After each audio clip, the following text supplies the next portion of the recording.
This is the Nightwolf howling at you, and today we're going to take a look at a couple of Sectaurs Warriors of Symbion action figures. A company called Nacelle basically licensed out like a bunch of old IPs, and I think their plan was to try to kind of combine together into the same universe. Because they have different comic series. There's like a main Nacelle one, and then each individual toy line's got its own. I missed out on the Biker Mice from Mars ones, which goes along with this. And from what I could tell from the figures that they have for that, the Biker Mice from Mars figures are the same scale as the Sectaur figures. I don't know why I decided to choose these over the Biker Mice from Mars, but I did. This is the same figure in two different colors, so I figured I was going to be lazy and just do both of them at one time, because all we're going to do is basically take a look and comment on the other one after we've dealt with the first one. So this is Prince Dargon, Warrior Prince of the Shining Realm, Symbion's bravest hero. And of course, the Walmart exclusive variant, which is the Night Fighting Dargon, because, you know, when you're fighting at night, you want to be wearing shiny silver clothing. Night Fighting Dargon, Symbion's mightiest hero. As Prince of the Shining Realm, Night Fighting Dargon is trained for stealth missions once night falls to protect his people at any cost. By this way, to go with the comic, I think you can find this entire series on YouTube. I watched the first episode. I don't remember much about it. Also, I hate the way the package is designed because they are not balanced, which is why I have the little caps from the same caps I use sometimes when I take pictures of spare heads, holding them up. So on the back of these, we once again just see Dargon, his weapons, which is the Sword of the Skull, Scale? I'm going with Scale. Sword of the Scale, Shield of Scale, Twin Venguns, and the Slazer. Dargon, Symbion's mightiest hero. As Prince of the Shining Realm, Dargon has sworn an oath to protect his people at any cost. We just read that on the front. We didn't need to have it repeated here. On the distant planet Symbion, a genetic experiment fails. Frightening changes take place that cannot be stopped. The result, a world where the insects grow to alarming proportions and the inhabitants have taken on awesome characteristics of insects, where the noble citizens of the Shining Realm are locked in mortal combat with the denizens of the Dark Domain. Telepathically bonded in combat, Sectaur warriors join with their insect companions in the ultimate battle for survival. A battle that is now in your hands. And of course we have Dargon and Stellara, being the only two figures that they made, with the exception of course, repaint here. And this actually has proof of purchase points. I doubt anything will ever come of that, though.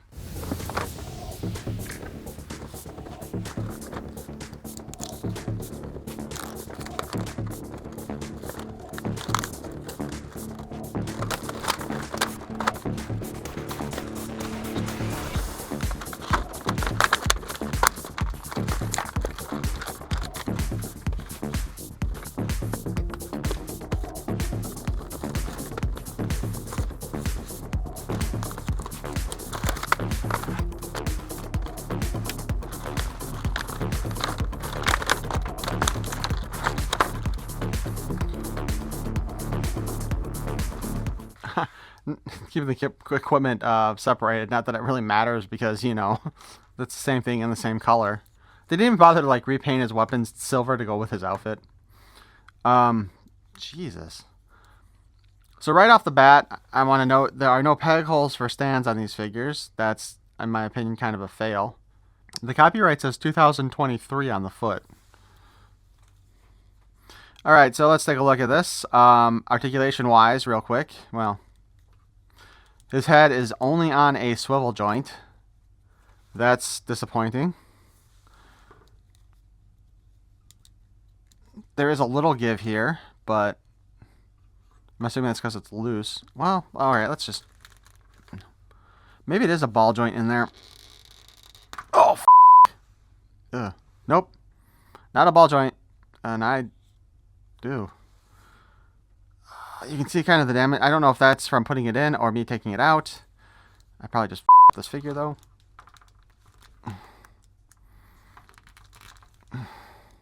Yeah, I think I just f***ed this figure. There we go. Got the head back in place. And to do it, I squished the antenna. Alright. So the head is back in place. We saw what that joint was, and that was garbage. Arms, we can spin them all around. We do have a hinge up and down. Surprisingly, it is definitely designed to work with the torso here, with the shoulder pauldrons that are built into the torso. It appears that we have a single joint in the elbow here.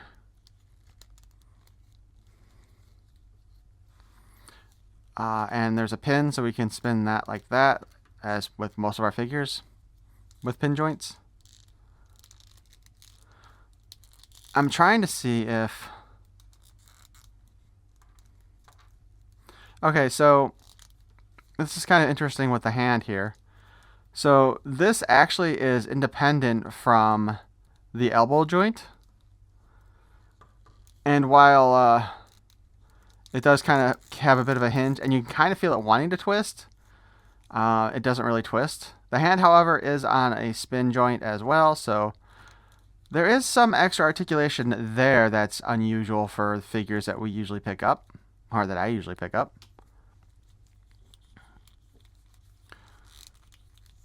There is a waist joint.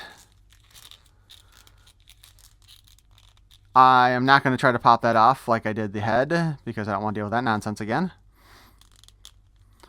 The belt does kind of get in the way, though, because the belt really does kind of want to sit right at the joint, so you really have to kind of push it up in order to get him to spin around.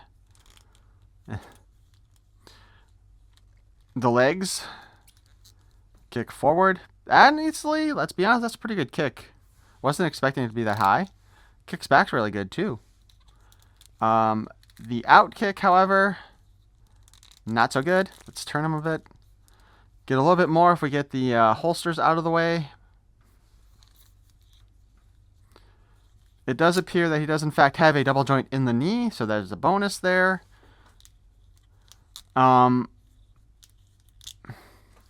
While I kind of want to say that that double jointed knee is buttery smooth, I think loose might be a better term for it. Or at least I think it'll loosen up quite a bit and quite quickly. So I'm hoping I can show this off really well. This is actually a very unique design for the knee joint here. Because if you look at this, there are like multiple layers in there. And like there's a lot of independent spin from the rest.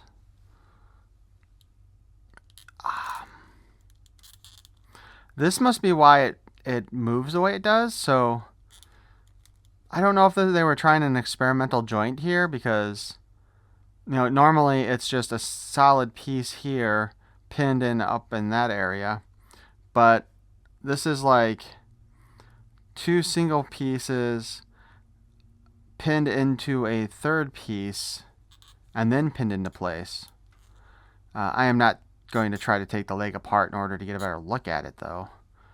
I just thought this is actually a pretty unique design. Let's see, can we get there? Because once you get the knee in this position, you kind of see that little spot there in the middle hollow out even. So that is definitely unique. And unfortunately, if it still wasn't as loose as it is, maybe that design would have been really good for something, but I don't think it really does much. Oh, and he's got a butt crack. It's far more noticeable, though, on this one. On the ankle, we can spin it a little. It does not seem to have a rocker in there. It does seem to just be pegged in. So we can basically just move the ankle a little bit to the left and to the right, and that's it. Here's one of his twin guns. Kind of small looking. They're designed to fit in his holster or his hand. Although I don't like the way that looks in his hand at all. It's too small. And I don't know if that's like what the original figures were like, because to be perfectly honest, aside from the Chicago Toy Show, I don't really think I've seen a lot of these in person. Although I want to say somebody I knew had, like their older brother had, like one of the puppet insect things, because the Sectaurs, the big thing with those were the insect was a hand puppet that these guys rid on. But yeah, that That handle on that gun looks too small for his hand.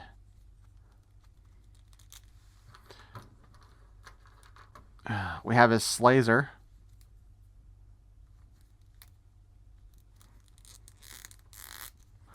That handle's a little bit better than the one on the pistol. It looks like it has a feeding. Its ammo is fed from the top, which I'm assuming, since it says Slazer, that it's some kind of laser weapon, so the ammo thing seems kind of weird. And I feel like the brace is a bit awkward looking. But honestly, it looks pretty good in his hand.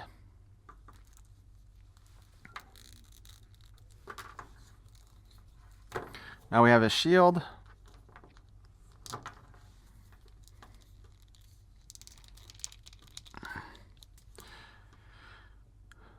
Which I don't know if I would consider that to be much of a defense. And his sword, which probably has the best hilt in the entire arsenal so far. So I guess he's using kind of a short sword. It doesn't look too bad with him, though. Overall, the face sculpt does look a bit creepy, but it's because they have like those big old plain eyes. Sadly, it does not seem like they're segmented eyes like actual insects have.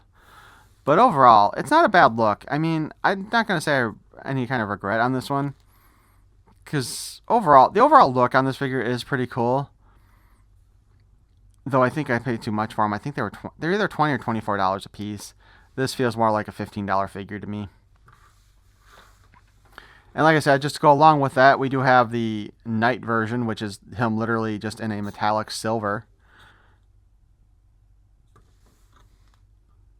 And the paint's a little bit shinier than what his actual original version is. I do not know if this figure actually existed in the show or the original toy. If somebody knows, please comment about that. It looks like he's literally got the same head sculpt and coloring on the head. They didn't really do anything different with that, which is kind of a shame, because I think it would have been kind of cool. Well, for one, I think it would have been cool if they'd gone ahead and done his weapons in silver or black and then followed suit with his antenna. And of course, he's got the same articulation, so there's no need to go over that. It's just literally, you know, a different color scheme. Probably a cheaper one to do as well, since it's silver black with just a little bit of red on the armbands there. Whereupon he's got, you know, the black, the blue, and the red there, and the silver up there. Although, taking a closer look at this, it does appear as if they put a wee tad bit of a gold paint on his pendant.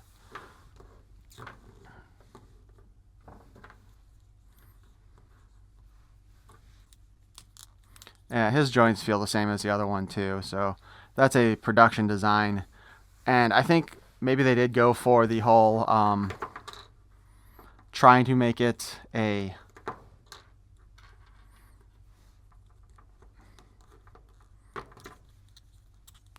smooth joint, but I think all it's going to do is make it weaker in the future.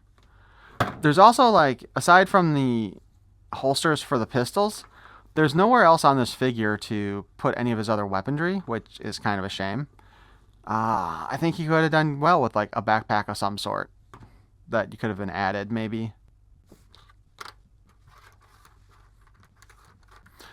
Overall, not a bad figure, just the articulation is kind of disappointing. I would like to note that if those joints do not get any looser, those are actually pretty nice joints, as far as when it comes to moving them. Actually, not sure how well they would hold any kind of pose, though. Because, yeah, no, they're not going to hold.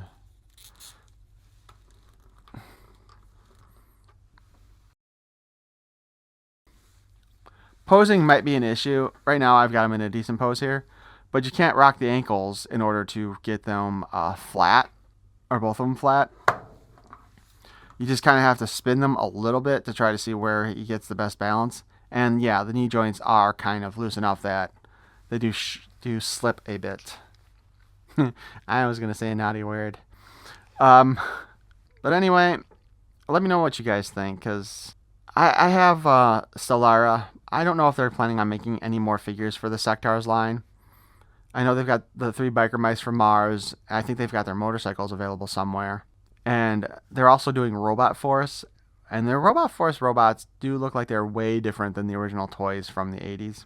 But I don't know if their plan is to actually put out all these different figures and characters like previously, or if they're just doing a handful here and there. And I don't know if I would pick up any more Sectaurs, to be honest. But let me know what you guys think in the comments below. And especially if you had the old Sectaurs, how different from them are these, as far as you can tell? And feel free to subscribe if you enjoyed this content. Hit that like button. That would be great. I don't get a lot of likes. And I thank you for watching. Peace and love.